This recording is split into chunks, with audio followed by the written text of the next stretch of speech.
Our attendants, please.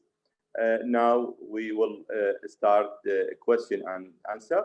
We will have 5 minutes for your question, please. Any question, please?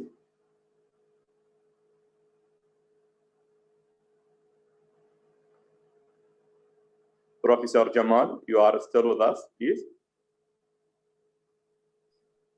Yes, Dr. Sabih. First of all, thank you very much and congratulations for the whole team, especially Dr. Durham and Dr. Ola for their presentation on the work that they have been conducting for several months now.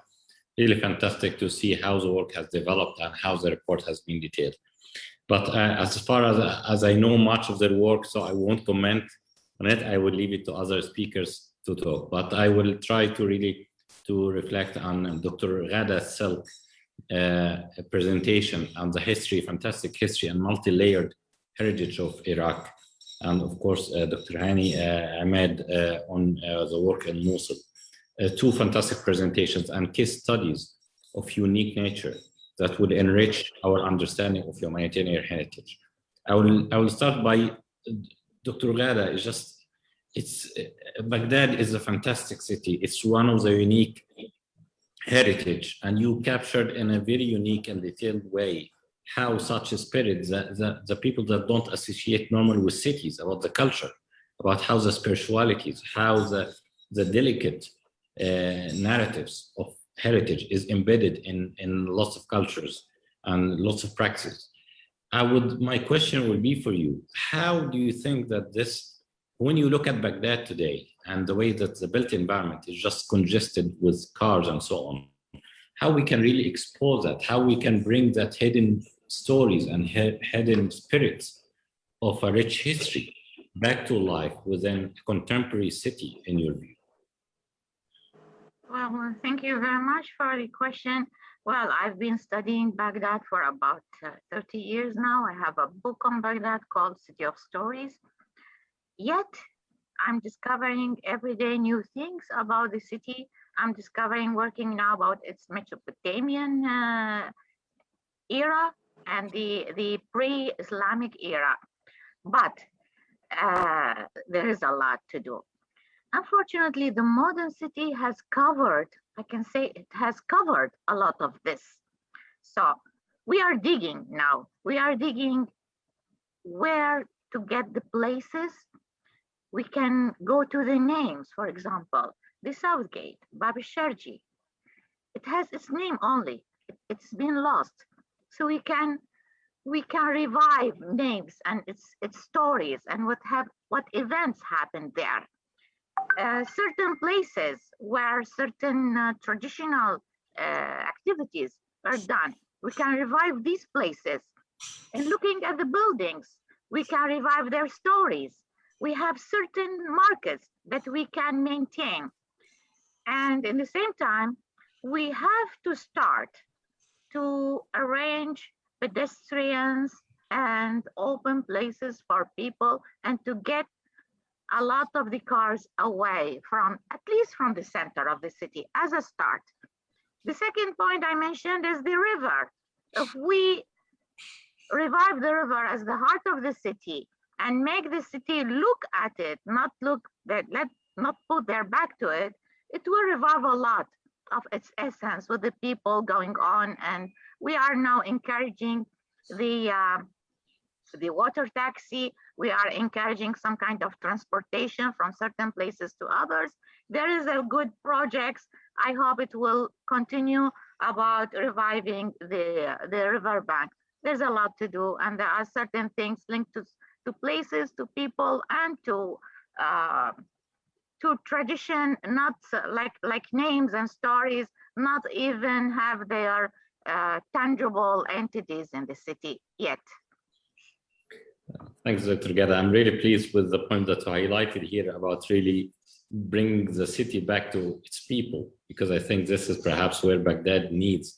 And your talks and presentation research complement so much what Dr. Durham mentioned earlier about the souks, about that heritage. And it's effectively part of the future of cities, not actually past. And looking at the European, British and American cities, just we look more and more how to bring that uniqueness of the city and its authentic culture and practices back to life to become parts of the integrated everyday life of communities, and push the cars away and bring back a nature like a river.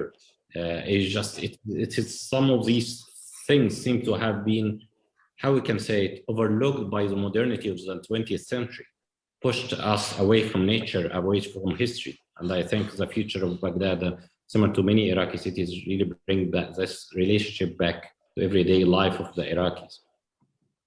Yes, we are calling them now. I'm calling them in my studies the blue-green infrastructure coming back to the concrete city.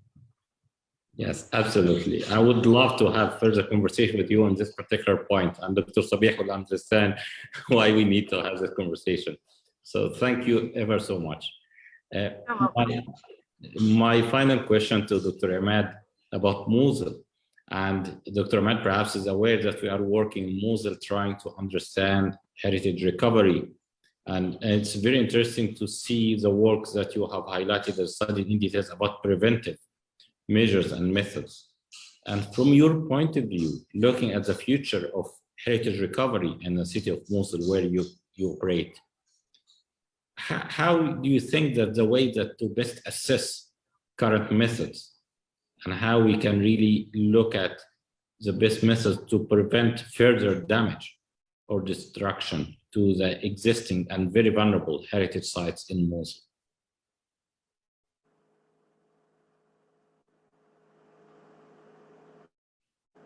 Dr. Sabih, is Dr. Ahmad with us? I am not sure.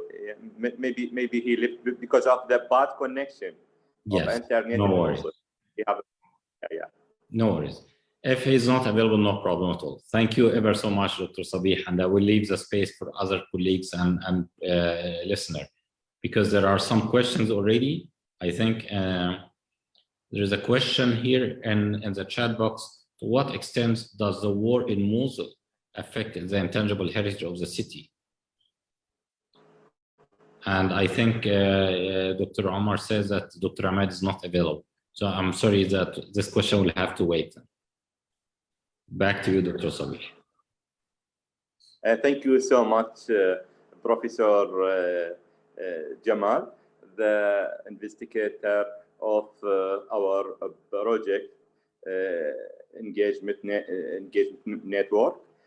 Thank you so much, all of our team. Thank you for all our attendance. Actually, we have no more time because we will have another session about 4 minutes. So thank you, everyone, and see you later to the next session. Thank you. Okay, Dr. Sabih, will remain as a live broadcasting for this 10 minutes break, and then because everybody can stay here, but we can have the break and then come back in around less than 10 minutes. Thank you. See you later. See you later.